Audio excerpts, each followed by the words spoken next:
There's times where I am just dragging at work, and when I tell people I still got to run afterwards, and they're like, what gets you going? And it's not caffeine. It's the motivation and the stories behind each name and each phrase and each word that I want to do.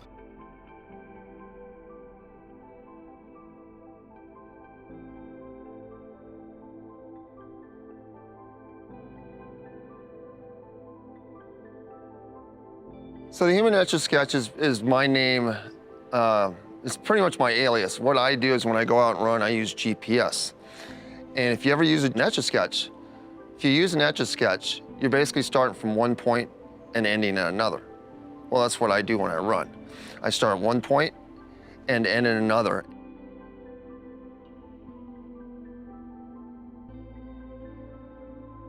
So I was stationed overseas as a military contractor in 2007. I went over there in October of 2007 and was only going to be over there for a year, maybe a year and a half. And in November of 2008, I got a call from his mom saying that he had a seizure and to find a way to come home. And none of my other kids had seizures. And so when I came home, so our doctor came out and said that he didn't know what type of cancer he had, but he had grade 4 brain cancer, and he was going to call it glioblastoma. And so from November to April, we tried radiation. We had 1 dose of chemo, but it was too late. The radiation, we were hoping was shrinking the tumor. And we were at Omaha Children's Hospital, and we decided that we wanted to go down to Houston for a second opinion. And when we got down there in late December of 2008, the doctor pretty much was blunt with us and said, you'll be lucky if you have 3 to 6 months left with him. So we decided that instead of being in Houston, we'd go back to Omaha, try the radiation, see what we could do, see the quality of life, and just spend as much time with him as possible, because honestly, we didn't know how much time we were gonna have. And so when he passed away on April 9th, it was a hard day. And so when anybody that dies in your family, especially your child, you know, it's gonna be a hard time. And so a few weeks later, the local school had a 5K honoring him and asked if I would come out and run. I liked running so much then that I went out and just, that's how I would honor him, by just going out and running for him.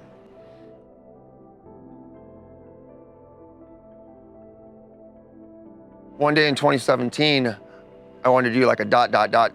to be continued. And so I paused the app, just trying things out, and it drew a line after I hit start. And it kind of dawned on me then that if I were to do that, why can't I go out and run a name or run a word or run something, anything? So I was experimenting with that in July, and some of the names that I did, you know, weren't the best, because I was just experimenting with the app. I didn't know really how to work with it. And I started getting better with it after I got back from Ragbri in 2017. And I started doing diagonal routes in Avoca. And sometimes I'd do one, sometimes I'd go out and do one and then do another, and they would all be diagonal.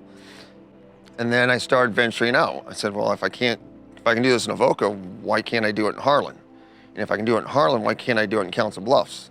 And then Atlantic, and Sioux City, and Blair, Nebraska. You know, if I could do it in one town, I can do it in another. And if I can do it in another, why can't I do it in another state?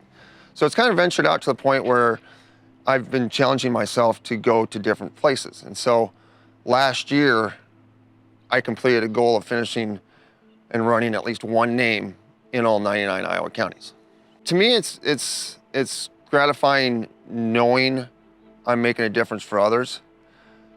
It's more gratifying knowing the story behind the name. I like it when I know more of the story and I can visualize who I'm running for when I'm out doing it. And like I said, it doesn't matter where I run. You know, it could be Iowa City, you know, it could be anywhere. And just to be able to have people come out and see me running for their child, you know, it's completely an awesome feeling. The moment when I first meet a cancer family, it's surreal because I see what they're going through. The first time I ever met somebody, his name was Jordan, and he was in the hospital. And it felt awkward at first because I've never really asked permission to run somebody's name. Normally I go out and do it. And when I asked him, he said, yeah, absolutely, he'd be up for it. And so when I went and ran his name, I was visualizing his condition, you know, and what he was going through at the time. And so a few days later, when I got to present it to him, you know, the pure joy and satisfaction of seeing his reaction of his name in GPS form was a great feeling, because you normally don't see that, especially on social media. When you post the name, you don't see the other side. You don't see the reaction. You don't see, you know, all that other stuff that goes with it. It's just comments back and forth. So to actually do it in person and to be able to see the reaction and then be able to show them the video and show them the name, it's a much better feeling. What I would want them to take away from it is the fact that, you know, there are others out there that are thinking about them.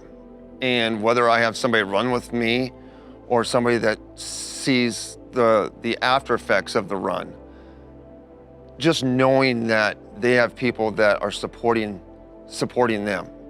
You know, going through cancer, it's tough because you don't know half of the battle. And to have friends and family helping you out is one thing, but when you have complete strangers reaching out to you and be like, you know, hey, you know, what can we do to help? You know, it makes the situation, I mean, a little bit easier to deal with. I mean, the situation is hard itself. But when you have complete strangers, you know, saying, hey, you know, we're thinking about you, we're praying for you, you know, hopefully, you know, you can get through this, it makes it better.